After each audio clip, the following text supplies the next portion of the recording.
Hi, folks. Welcome to this presentation on Remove the Holds Week. This was an institutional effort that we put together at Norwich University that intended to increase student retention by removing the number of students that we had on campus with holds, specifically students who had financial holds on our campus. We call them T2 holds, or they were financial holds that were placed on students when they have at least $1,500 placed on that they owed on their account. So there's a registration hold or a graduation hold, transcript hold placed on their account. And what we've noticed is that these pose a particular barrier to students semester after semester. So we really wanted to take a look at what we could do at our institution to see how we could remove this barrier and increase retention for these students semester over semester, year over year. My name is Dr. Stephanie Maass. I'm the Academic Advising Coordinator at Norwich University. I'm also a faculty advisor, and I teach within the School of Criminology and Criminal Justice. So I'll be guiding you through the online presentation today, and I'll also be presenting in person at NACADA 2022 in Oregon with my co-presenter, Dr. Scott Smith. First, I want to go over where you can access our resources, and I'll also be posting these into the chat box as well. So here's the link to the Drive documents. I put them in. This is just a bit.ly link. So you can access the documents on Google Drive. If you have any trouble accessing these, just let me know. It should be open permission for open sharing, and this will be available even after the presentation. You can also reach out to me via email, and I'll give my email, my contact information at the end of the presentation, and I'll drop that in the chat as well. Or you can go ahead and scan the QR code that's here on the screen right now, and you can go ahead and access the Google Drive that way. If you're going to watch the presentation in person, we'll go ahead and hand out all the handouts and resources to you, and I can also even put all of them, the hard documents, for you in the chat box as well. So to make sure everybody has access to all of those documents. Prior research has shown that there are a number of barriers to student retention or completion at a university. The top 6 that have recently been identified in research by ABEL are confusing degree requirements, courses not being available when students need them, or students not being aware when those courses will be available or next available, and so they miss them in their sequencing of courses.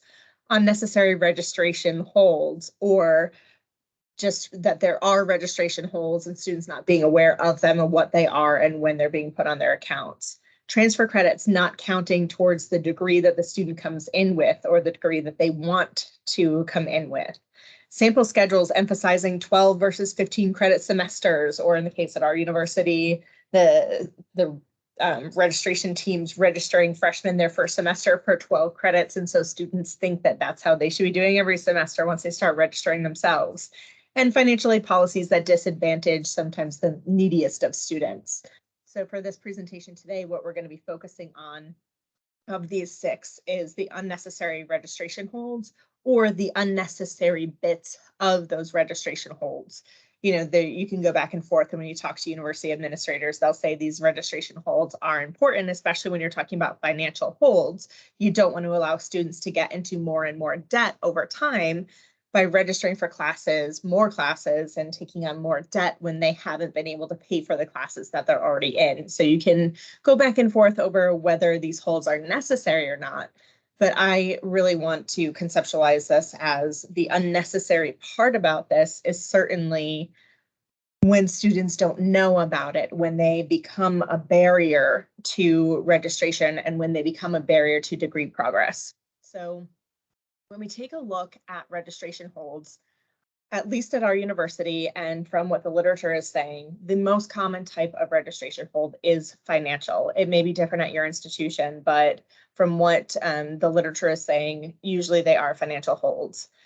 The reality is many students can pay these, the bills that they have on their accounts. That's why they're in college in the first place. They have access to these resources either over time, through the payment plans they have set up, or from the financial aid that they have put in place. They've taken out loans to help them pay for school. So they can pay, but they need time to do that. Most students don't have access to, even, at our institution I mentioned, this kicks into place when the balance amount reaches or exceeds $1,500. They can pay $1,500, but not the day of registration if that's when they find out.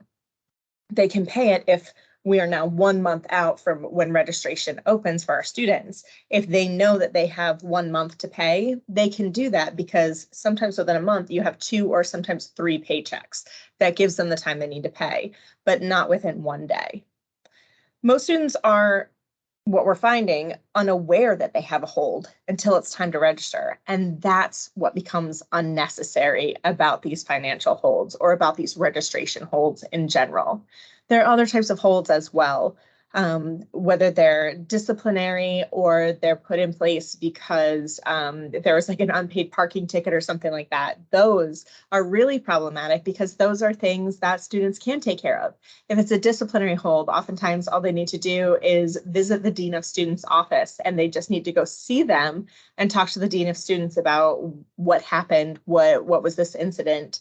It might have been a violation of our alcohol policy or something like that, and they just need to complete an alcohol education course. So again, it's not something that they'll be able to complete in 1 day or 1 afternoon. They'll have to sign up for that class to complete it. They can complete it online, but the timing of it is usually not going to coincide with, oh, you need to register for classes right now. Sorry, the next time we offer this course won't be till this afternoon if it's online, or next week if it's in person.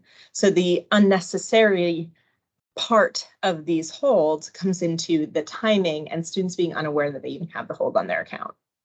And yes, of course, the students, if they want to, oftentimes they can log into their account and they can see this.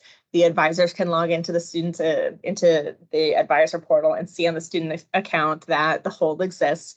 We can and we do these things.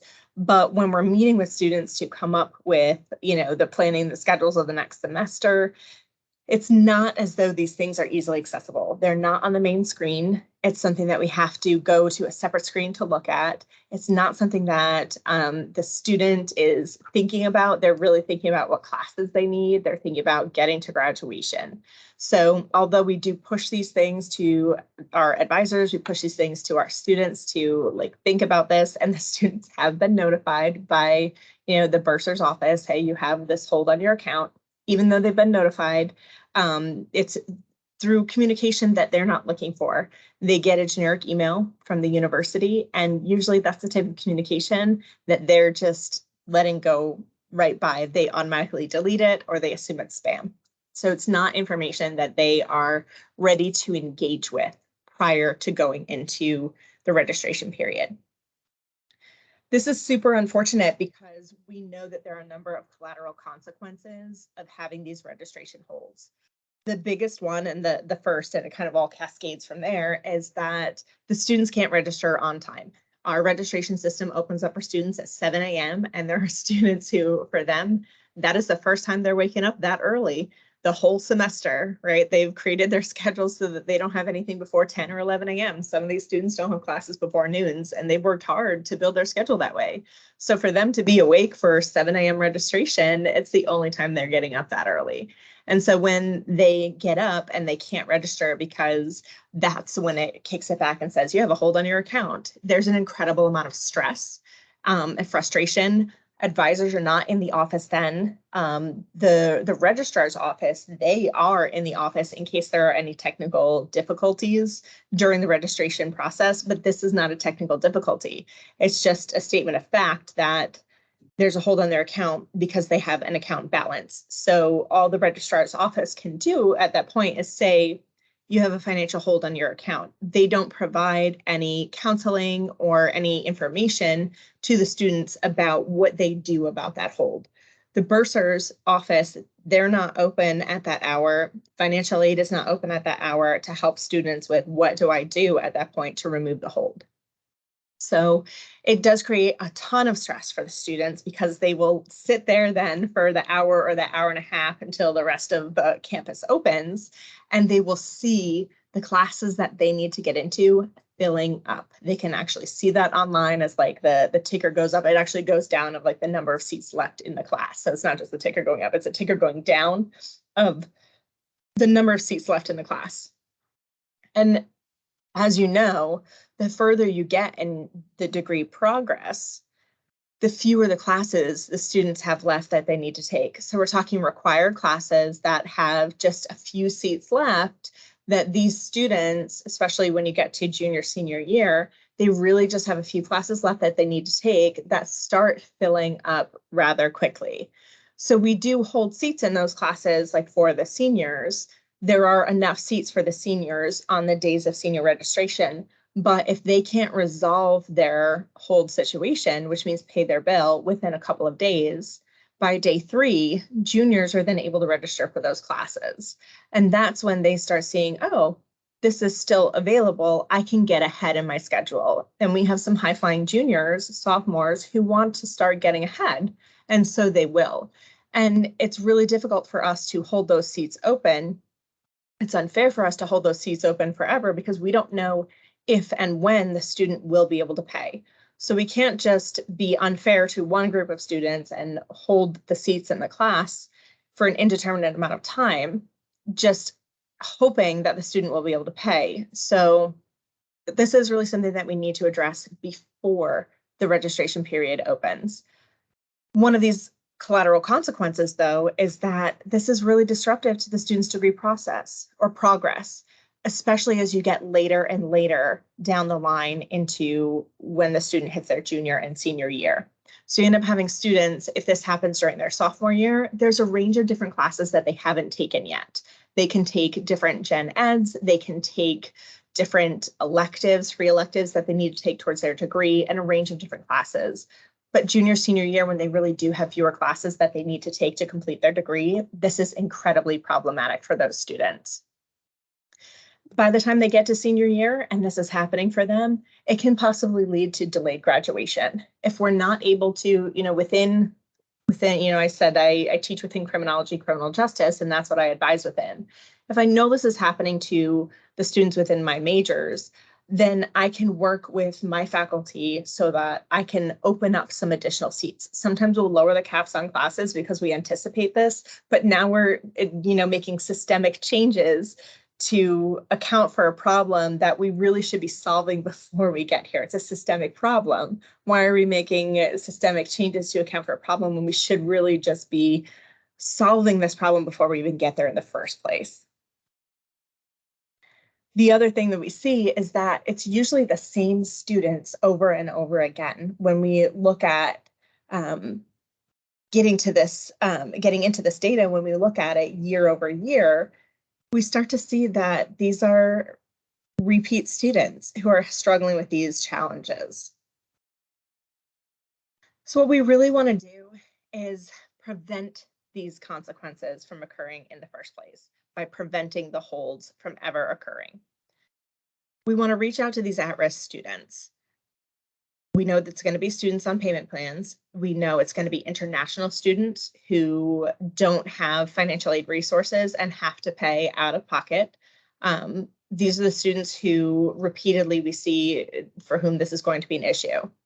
We want to notify students earlier on about their holds. If we can catch them 1 month in advance, even if it's 2 weeks in advance, then we're doing better than the day of. We really want to educate students about how to remove the hold, because the number one thing that happens that morning of is that they can't get in touch with us. All they have is the registrar's office to talk to, and the registrar's office provides no counseling for them and no solutions. So the number one thing is when a student figures out that they do have a hold, their next question is, what do I do about it? So if we can provide them that information of what do you do about it? How do you take care of this? How do you remove the hold so you can get past this barrier? That's going to be the solid information that they need. This means they need to know how to access the payment system. How did they access it? Or how can an authorized payer access it? Which also means how do we help them set up an authorized payer beforehand? How do we help them if they need to secure a loan? Sometimes it's working with the loan they already have, but sometimes they might need to secure a new loan, and that can take time too. You can get a loan within an hour online, but if you need to have a cosigner, if you need to have someone to help you borrow for that loan, that takes more than an hour online, and a lot of students are in that situation. It also means working with students and respecting their cultural heritage. For a lot of our students, first generation students, Hispanic students, taking out a loan is not in their vocabulary. That's just not in their way of life. So going into debt over school is not something they're going to do. And we have to be culturally sensitive to those differences among our student population. So we really need to be conscientious of the fact that we can't be pushing everybody to take out loans for college, because some students, that's just not what they're going to do. So we need to be able to work with them to talk about, like, let's talk about what paying for school looks like for you in the first place, and not go into this making any assumptions.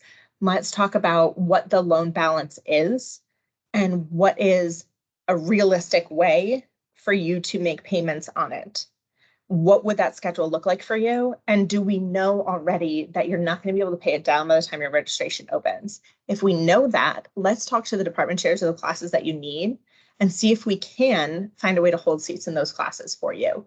Knowing in advance, especially if you're a senior, you're going to need accommodations to get into these classes.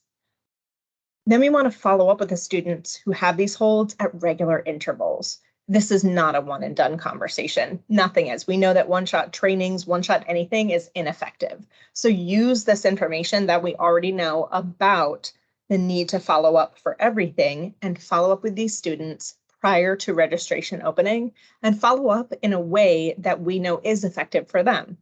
These generic emails from the institution, they've been ignoring this whole time. So we need to make sure that we're doing targeted interventions with them, have their advisor reach out via text message through our system, reach out in person via classes. If we see them in the hallway, we're at a small enough institution that we can do that. But use the way that we know is effective with this one-on-one communication for them, and use language that we know is not going to, increase their heart rate any more than it already is, because they're stressed already. So what we developed on our campus to initiate this intervention was something called Remove the Holds Week. And I actually heard this from someone else at Nakata when I attended pre-COVID. And I think it was someone out in California who was doing this. So I never got their name. It was someone who mentioned it at a roundtable that I was at. But thank you to that person, because this is what we took and how we ran with it and how we implemented it at Norwich. This is an outreach event that's supported by our Academic Advising Council, which is the council that oversees advising training, and advising support across the university. So we have a decentralized advising model here with a blend where we have mostly faculty advisors, but we have some success coaches and some primary advisors across the campus. So our Academic Advising Council does this for 1 week every semester, and it's 2 weeks before registration opens. And we do that to align with our pre-registration advising period, which starts 2 weeks before registration opens for seniors, which actually gives us, it's a month or so, it might even be, it's a 1 month before registration opens for our freshmen. So it gives us 2 to 4 weeks to work with students before they even hit the registration process. So it's an in-person week-long event, and we incentivize students to come in to talk to us. We go to them, and we incentivize students to come in to talk to us by saying, just for coming in to talk to us, they'll get a free beverage just for checking with an on-site advisor to see if they have a hold on their account. It takes about 30 seconds for us to check. We just have them use their student ID number. We check it into our Banner Web system just to see, do they have a hold on their account? And that usually is enough for them to say, yeah, 30 seconds, I've got 30 seconds. So we set up on campus. Like I said, it's 2 weeks before the registration window opens. So we have to do this. We would do it sooner, but we have to wait till the bills are posted. So right about now, this is when they're being posted, the most accurate bills. We could do it right now. Some students do have holds, But if we wait for another week or so, that's when we'll know that students, like the most accurate bill is reflected. That's when we catch the most students with holds on their accounts. It gives the most time, like I said, for us to reach out to freshmen, the least time for us to reach out to seniors. So it's really tricky. We want to find that sweet spot. We are working with our bursar's office to back it up as much as we can every year. We go to a central location on campus. For us, it's right outside our main dining hall. It's easy for us because we don't have a lot of dining options on campus because we are a small campus. It's a high traffic area, and it gives us exposure to as many students as possible. So we've worked with the bursar's office, financial aid, and our academic advisors to make sure it's fully staffed for 3 hours a day for 5 days of that week. We've got folks who stand out in the hallway just to reach out to students and say, hey, do you want to get a free cup of coffee? It just takes 30 seconds. All you need to do is check to see if you have a hold on your account, or to say, hey, are you ready for registration? It's upcoming. You ready for spring classes or for fall classes? Or are you ready for graduation? Whatever it might be. And then we ask them to take 30 seconds. We'll give them, a free coupon for a free cup of coffee when it's done. And that works. The first semester, it was kind of hard. People were like, what is this? No, I'm good. And I'm like, well, you don't want free coffee. But now students know what it is, and they're looking for us, and they're like, yes, I want to come in. I need to check to see if I have a hold. So now we're gaining some traction, even just doing this 2 semesters in a row.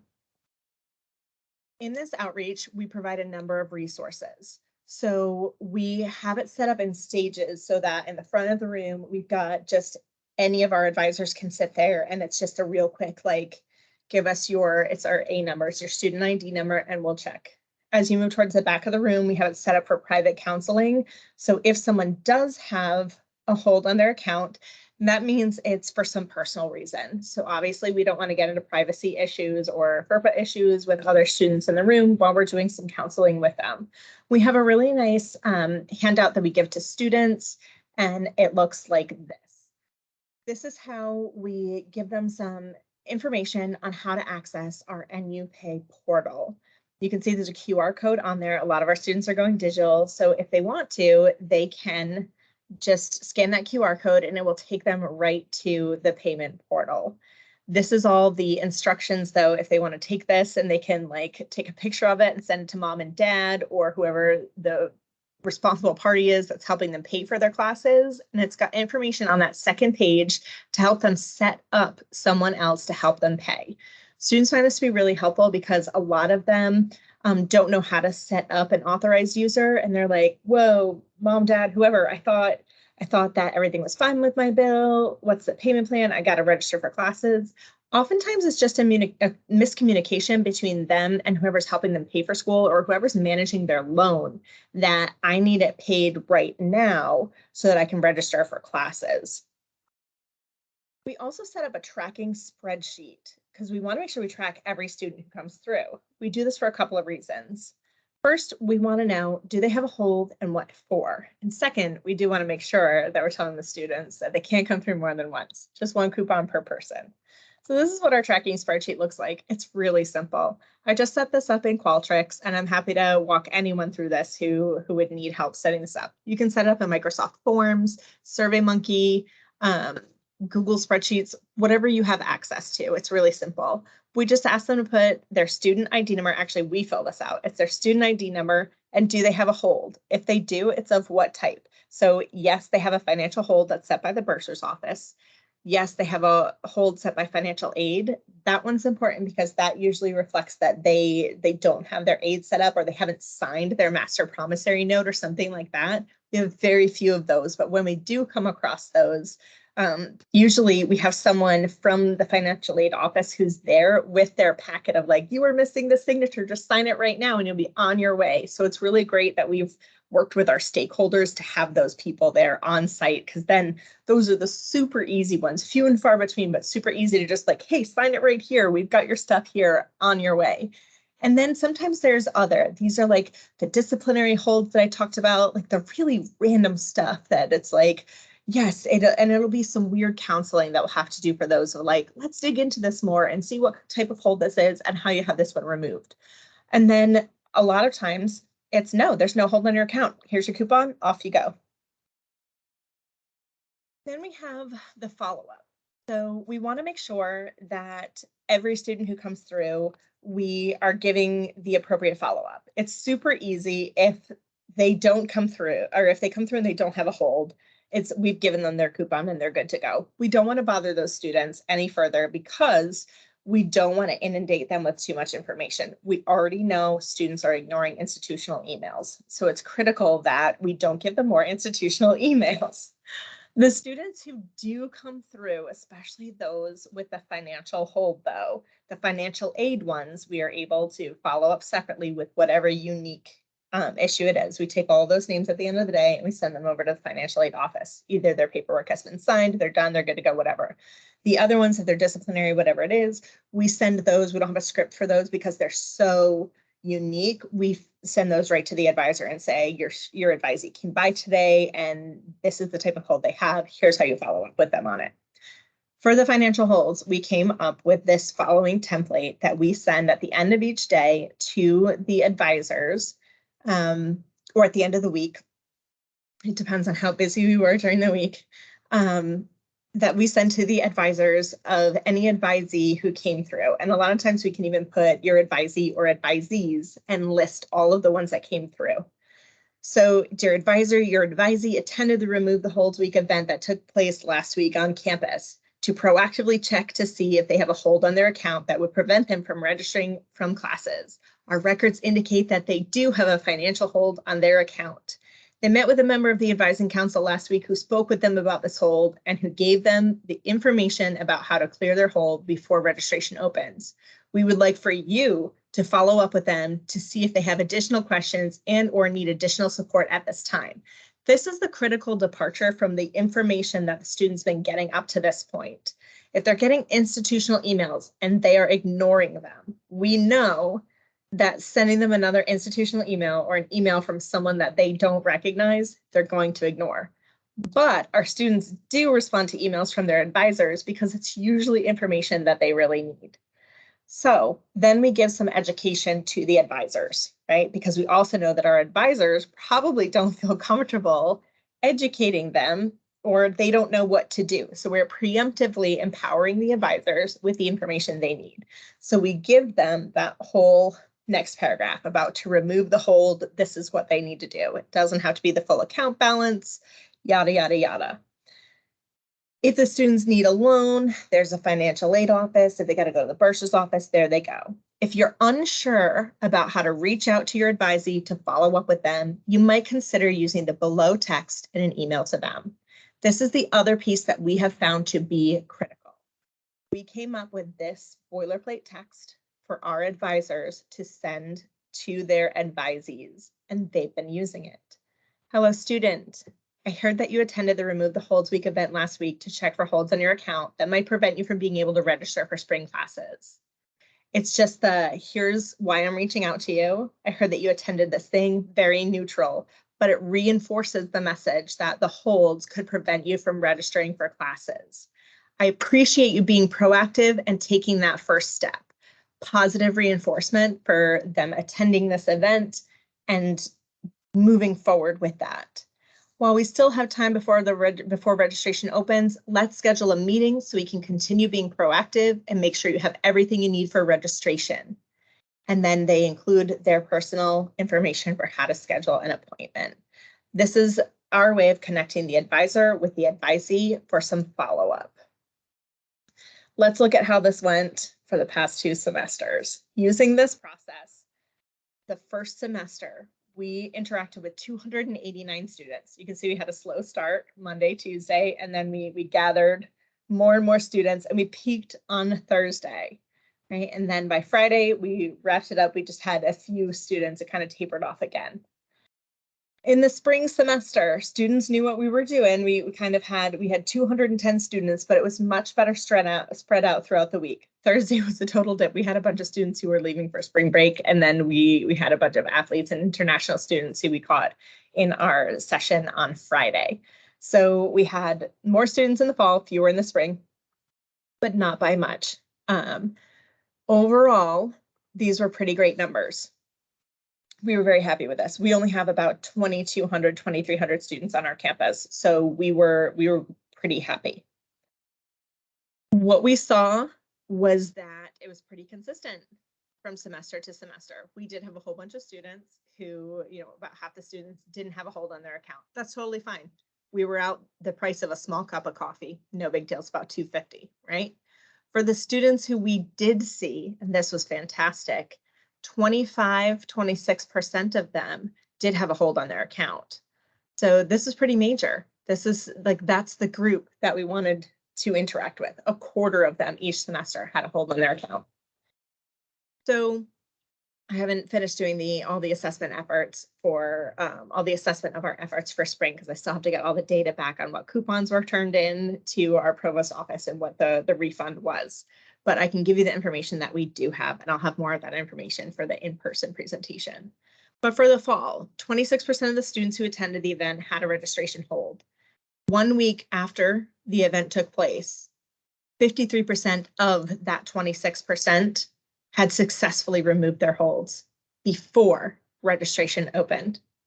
So more than half of the students that we interacted with who had a hold on their account had successfully removed the hold before registration opened.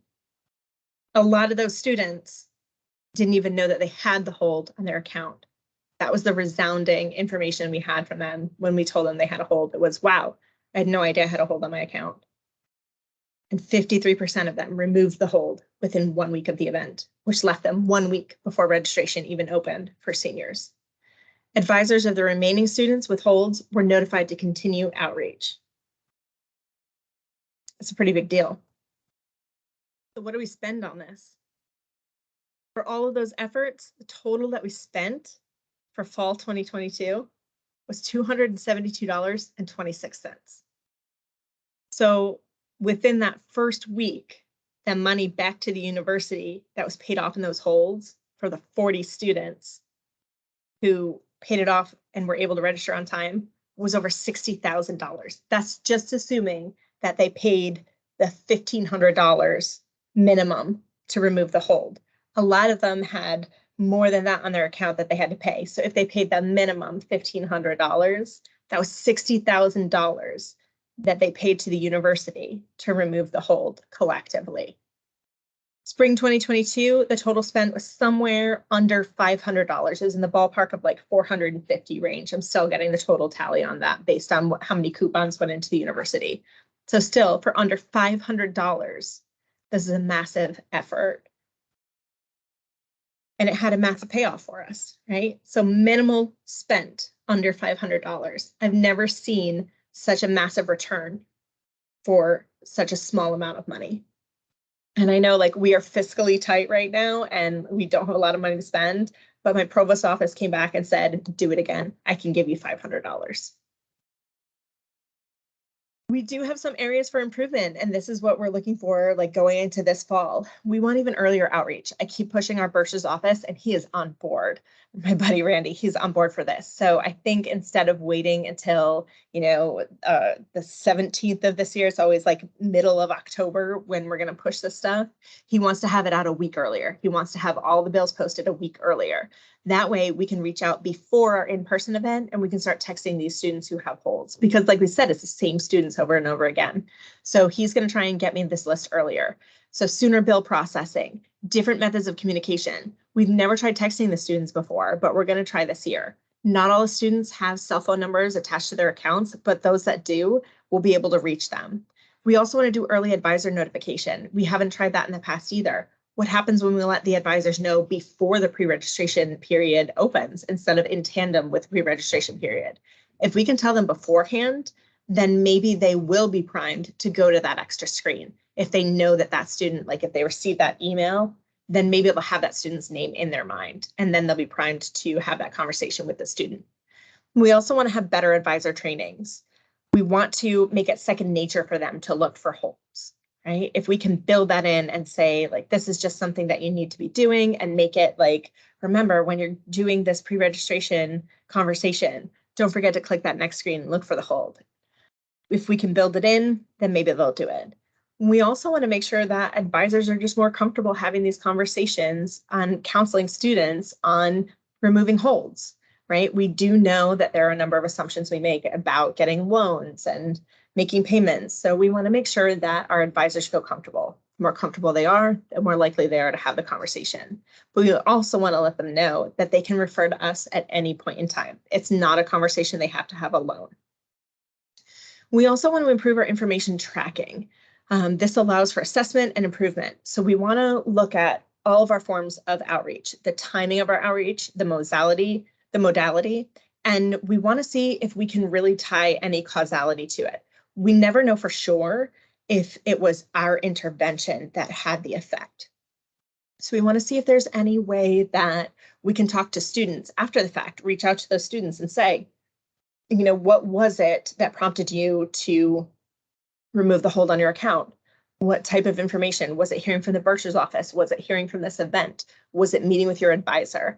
The more information that we can get, the better. But we want to be careful here because, again, we don't want to inundate the students. So if we can do this more in the back end with just better information tracking with the timing of when a student pays their account, or think about just tracking our numbers better, then maybe we can start to determine at least correlations between when students pay their accounts versus what type of interactions they had. We also need to consider our timing better. If we can get earlier outreach and sooner bill processing, then we don't have to worry about competing with breaks. In the past, we've had to compete with our own fall break. In the spring, it's a beast because we have to compete with spring break. So it's really, really difficult. We have a much shorter time with spring break during March advising period. That's actually, we get like 1 week of pre-registration advising because of March spring break. So we're really working on competing with these breaks and trying to figure out new ways to work around them and start on this sooner.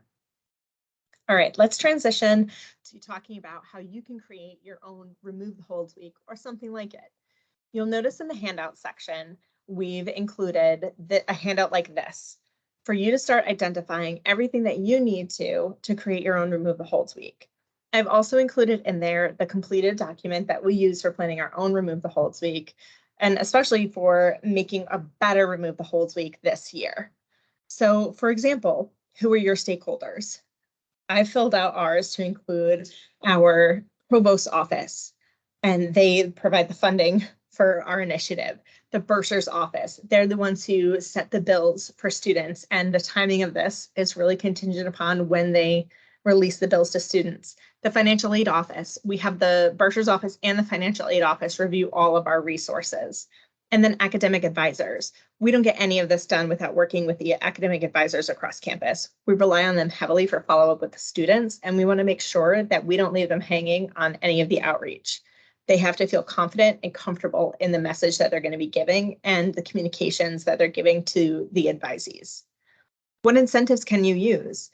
Like I said, it's $500 or less each semester, but that's at a small school. What happens if you have 30,000 students? Scale that up, and you could be talking thousands of dollars. So what other incentives do you have? Sometimes students will come in for some free candy, right? So maybe that's something you can get them to do. Maybe they'll come in for a raffle. It doesn't have to be the guarantee of an incentive. Sometimes students will come in for the chance of an incentive. So get creative. Think about what could you use as an incentive to get students to come in. How will you engage students? Think about what that engagement will look like before, during, and after the event. I talked about wanting to reach out to students this year via text message beforehand. We put up posters beforehand. We're getting better with that, right? We used to have very little advertising of this event beforehand, and we kind of sprung it on students. And now we're like, what were we ever thinking? Why would we ever spring it on them?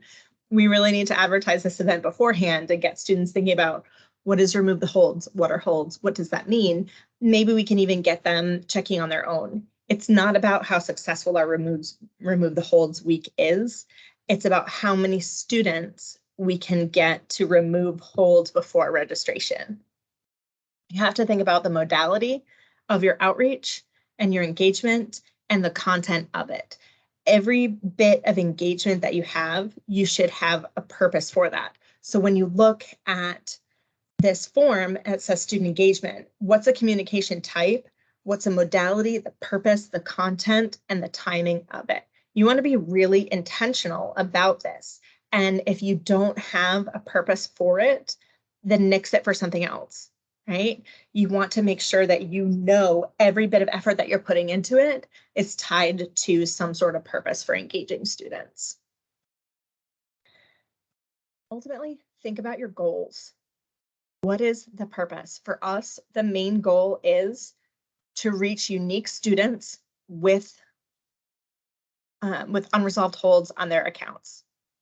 So if that's the purpose, how are you going to get the students with the unresolved holds, right? So we have to rethink this. We are trying to do this blitz to get students who may have holds on their accounts, but now we're adding on to it this year to work with the bursar's office to get a list of students who we know have holds on their accounts. So sure, it's fun to provide this incentive and meet with students and give them the coupon for coffee, but if 50% of the students that we're getting don't have holds on their accounts, then we need to start with different outreach and maybe morph this into a way that we can for sure be getting more students who do have holds on their accounts, right? Like, how do we do that instead?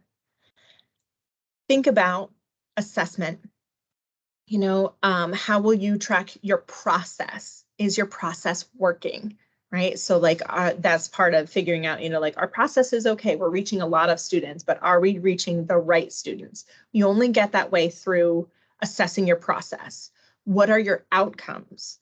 Right? Are you achieving those outcomes? Are the numbers of students who have holds going into registration actually decreasing? And do you think it's as a result of your efforts? Are you able to tell if it's a result of your efforts?